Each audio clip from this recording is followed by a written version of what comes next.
नमस्कार दोस्तों, मेरा नाम है रोनित। मैं आपको इंटरेस्टिंग वीडियो में स्वागत करता हूं। दोस्तों, आज हम रिलेटिव स्ट्रेंथ के ऊपर डिस्कशन करेंगे और रिलेटिव स्ट्रेंथ को यूज करके आप किस तरह से अपने ट्रेडिंग स्ट्रेटेजी को डेवलप कर सकते हैं और ये कितना पावरफुल हो सकता है, मैं आपको इस वीडियो में बताने वाला हूं। मेरे साथ वीडियो को एंड तक देखिएगा, अपने दोस्तों के साथ डेफिनेटली शेयर कीजिएगा, उनको इसकी इंफॉर्मेशन मिल सके। एज वेल एज वीडियो को लाइक करके मुझे एनकरेज कीजिएगा। इस तरह की वीडियो एवरी वीक प्रेजेंट करने के लिए मैं खुद को मोटिवेट कर पाता हूं आपकी लाइक्स की वजह से।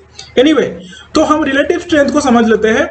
देखिए, रिलेटिव स्ट्रेंथ का मतलब आरएसआई नहीं है। यहाँ पे हम आरएसआई के ऊपर डिस्कशन नहीं करेंगे। रिलेटिव स्ट्रेंथ का मतलब है कोई भी सेक्टर यानी कोई भी इंडेक्स। समझ में आ रहा है? कोई भी इंडेक्स का नेचर क्या होता है, पहले हम इंडेक्स की नेचर समझ लेते हैं। देखिए, जो इंडेक्स का नेचर होता है वो होता है बढ़ना, है ना। इंडेक्स गिरने के लिए या घटने के लिए नहीं हुआ है, इंडेक्स हमेशा बढ़ने के लिए हुआ है। मतलब लॉन्ग टर्म में कोई भी इंडेक्स बढ़ता ही है, ये एक जनरल पॉइंट ऑफ व्यू है। वीडियो में आगे बढ़ने से पहले हम सभी को ये रिक्वेस्ट करते हैं, हमारी चैनल ट्रेड डेटा एनालिसिस को सब्सक्राइब करें और इस बेल आइकन को प्रेस करें। चैनल की सभी अपडेट्स आपको फ्री ऑफ कॉस्ट मिलेगा। चलिए वीडियो में आगे बढ़ते हैं। तो इंडेक्स का और भी एक नेचर है कि इंडेक्स आसानी से गिरता नहीं है without any type of specific reason. ये भी आपको समझ में आना चाहिए, ठीक है।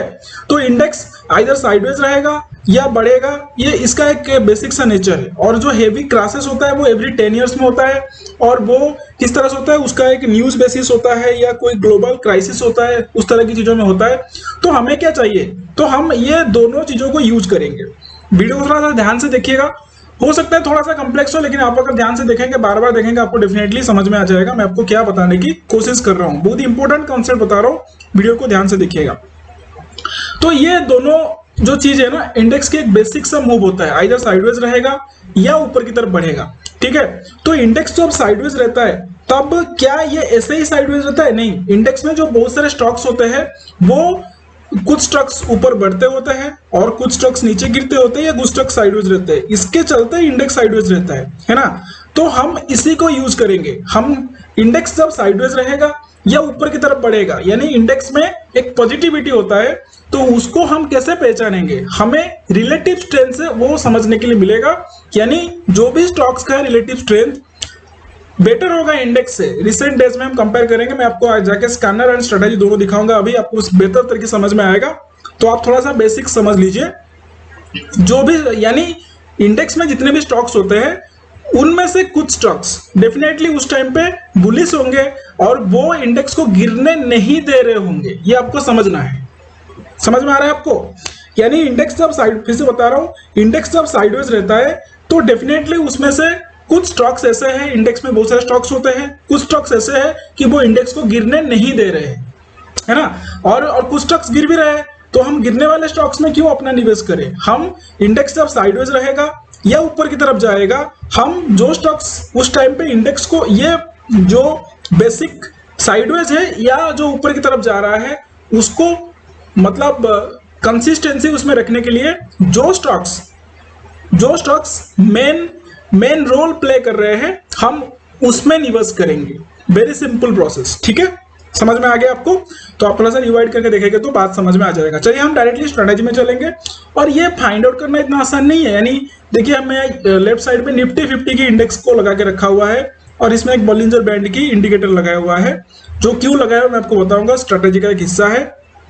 और राइट साइड में हमने लगाया हुआ है निफ्टी बैंक को।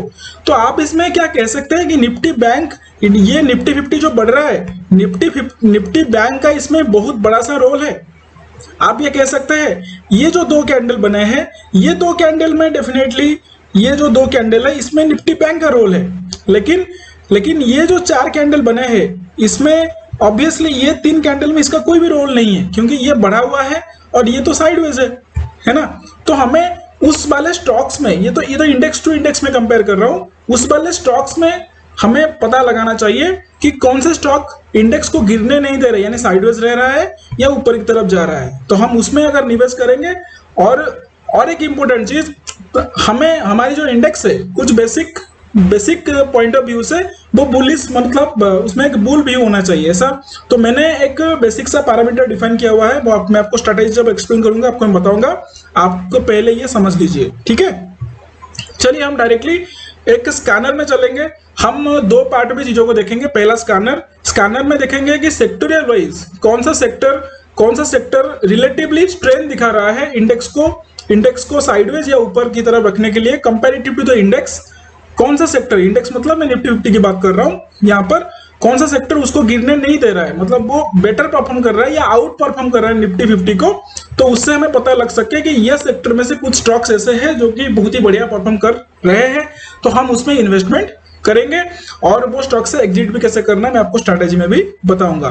ठीक है, चलिए हम स्कैनर में चल के पहले देखते हैं कौन सा सेक्टर अभी इंडेक्स में बेटर, यानी लास्ट 5 डेज में कौन सा स्टॉक इंडेक्स की जो बढ़ने में बेटर रोल प्ले किया है, वो हम चल के स्कैनर में देखते हैं। दोस्तों ये जरूरत है कि स्ट्रिक की स्कैनर है, स्ट्रिक को यूज करने के लिए आपके पास डेफिनेटली जेरोधा या अंजल ब्रोकिंग या 5 पैसे का अकाउंट होना चाहिए। आपके पास अगर अकाउंट नहीं है, आप सिंपली हमारे लिंक से अकाउंट ओपन कीजिए, आपको हम और भी कुछ बेसिक फैसिलिटीज प्रोवाइड करते हैं। आप जब अकाउंट ओपन करेंगे आपको उसका फायदा डेफिनेटली मिलेगा। और आपका अगर अकाउंट है आप यहाँ पे स्ट्रिक को यूज कर सकते हैं। आप यहाँ पे रिक्वेस्ट फॉर फ्री डेमो करके भी कुछ दिनों से फ्री में भी यूज कर सकते हैं। ठीक है, तो ये जो स्कैनर है, आप एक काम कीजिए, इसका एक स्क्रीनशॉट ले लीजिए। और ये स्कैनर में बेसिकली आपको पता लगाना है कि कौन सा सेक्टर निफ्टी 50 को आउट परफॉर्म कर रहा है। मैंने बताया था कि वो निफ्टी 50 को इजीली गिरने नहीं दे रहा है ना। मतलब इंडेक्स अगर साइडवेज रहेगा ऊपर जाएगा, कुछ तो रीजन होगा ना उसमें, सेक्टर वाइज ये बंटा हुआ है। तो हम सेक्टोरियल चीजों में देखेंगे कि कौन सा सेक्टर बेटर परफॉर्म कर रहा है, ताकि हम उसमें से कुछ बेटर स्टॉक्स में हम अपना इन्वेस्टमेंट कर सके। तो वो सेक्टर जानने के लिए आप इसका स्क्रीनशॉट ले लीजिए, जैसे जो लिखा है एग्जैक्टली आज इट इज आप लिख लीजिए। और यहाँ पे इसका मतलब यह है, मैं आपको थोड़ा सा एक्सप्लेन भी कर देता हूँ इसका। यहाँ पे हमने इंडाइसेस लिया हुआ है और 1 डे की टाइम फ्रेम रखा हुआ है, कैंडलस्टिक रखा हुआ है। तो पीरियड मीन का मतलब है पिछले 5 candle including the current candle close zero symbol में हमने निफ्टी 50, ये जो डिवीजन सिंबल है ना, क्लोज को हम डिवाइड कर रहे हैं निफ्टी 50 की क्लोज से।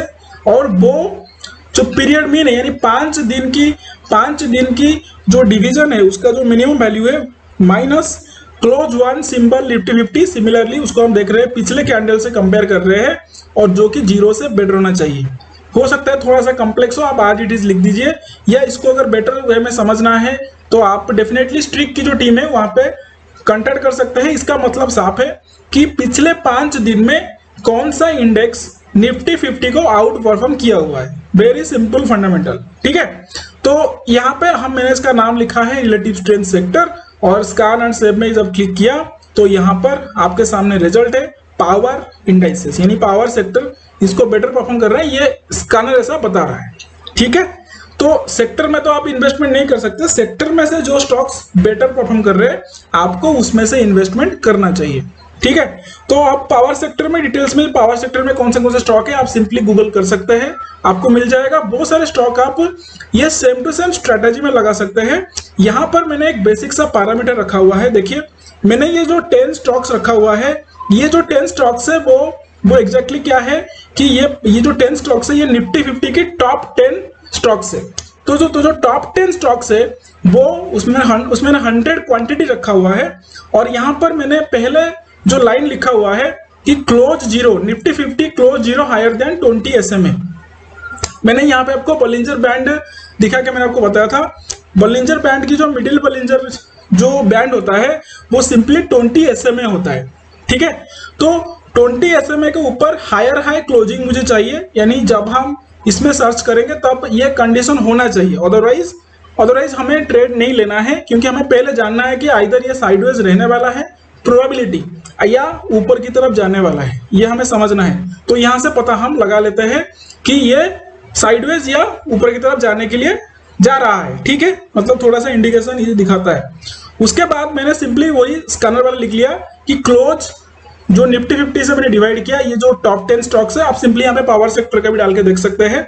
मैंने आपको जनरल ये भी आप कर सकते हैं, मैंने आपको बताया कि आपको बेटर वे में आपको रिजल्ट भी मिल सकता है, क्योंकि ये निफ्टी 50 जब बढ़ रहा होता है या साइडवेज रहता है, इसमें से डेफिनेटली कुछ स्टॉक्स आउट परफॉर्म कर रहे हैं, इसलिए ऐसा होता है। यूजुअली ऐसे होता है, आप सेक्टरल में देख सकते हैं, मैंने आपको बताया। तो क्लोज को हमने डिवाइड किया और इसको हायर देन किया 10 पिछले 10 कैंडल की, वही close 1 divide by same to same जो मैंने स्कैनर में आपको बताया था। And close zero higher than SMA20, यानी जो स्टॉक में हम देख रहे हैं वो उसका भी क्लोज SMA20 यानी मिडिल बॉलिंजर बैंड के ऊपर होना चाहिए। एग्जिट कंडीशन में हमने लिखा, आप इसका स्क्रीनशॉट आप रख सकते हैं, स्क्रीनशॉट ले लीजिए, ठीक है। तो स्क्रीनशॉट लेने के बाद आप यहाँ पे देख सकते हैं मैंने close zero lower than lower Bollinger band कर दिया। अगर नीचे क्लोज हो जाएगा हम एग्जिट कर लेंगे, या मैंने यहाँ पे 30% 50% रखा हुआ है, आप इसको कुछ भी करके देख सकते हैं। तो जब मैंने सेव एंड बैक टेस्ट में क्लिक किया तो टॉप 10 जो निफ्टी 50 की जो टॉप 10 होल्डर्स है वहां पे एक रिजल्ट मुझे मिला, क्यूमुलेटिवली पॉजिटिव है। और आप इसको डिफरेंट ईयर में टेस्ट कर सकते हैं, और आप देख सकते हैं बहुत ही बढ़िया रिजल्ट इसमें दिया हुआ है, एक्सेप्ट रिलायंस में थोड़ा सा निराश किया हुआ है। तो जिसमें नहीं हुआ है उसमें नहीं करना है, आप एक स्टॉक में नहीं कीजिएगा, आप उसमें से थोड़ा सा उसको शॉर्ट कर लीजिएगा, जिसमें बेटर हुआ है टॉप 5 स्टॉक्स में लगा लीजिएगा, ऐसे भी आप कर सकते हैं। तो आपका डिस्ट्रीब्यूट होकर आपका पैसा लगेगा, और ये कोई भी स्ट्रेटेजी नहीं है, मैंने सिर्फ आपको बताने के लिए ऐसा मैंने लिखा हुआ है। आपको अगर इसमें से कोई आपका बेहतर स्ट्रेटेजी है आप उसको भी यहाँ पे ट्राई कर सकते हैं। कोई एक्स्ट्रा क्वेरीज हो स्ट्रिक की टीम अवेलेबल है, आप उन्हें कांटेक्ट कीजिए, वो आपको हेल्प करेंगे। आशा है कि वीडियो आपको अच्छा लगा होगा। इसमें ये जो वीडियो है स्विंग ट्रेडिंग में आपको डेफिनेटली बहुत ज्यादा हेल्प करेगा, ऐसा मुझे लगता है। मिलते हैं बहुत जल्दी और एक वीडियो के साथ, कुछ इंटरेस्टिंग इन्फॉर्मेशन डिस्कशन करेंगे। Thank you very much for watching the video.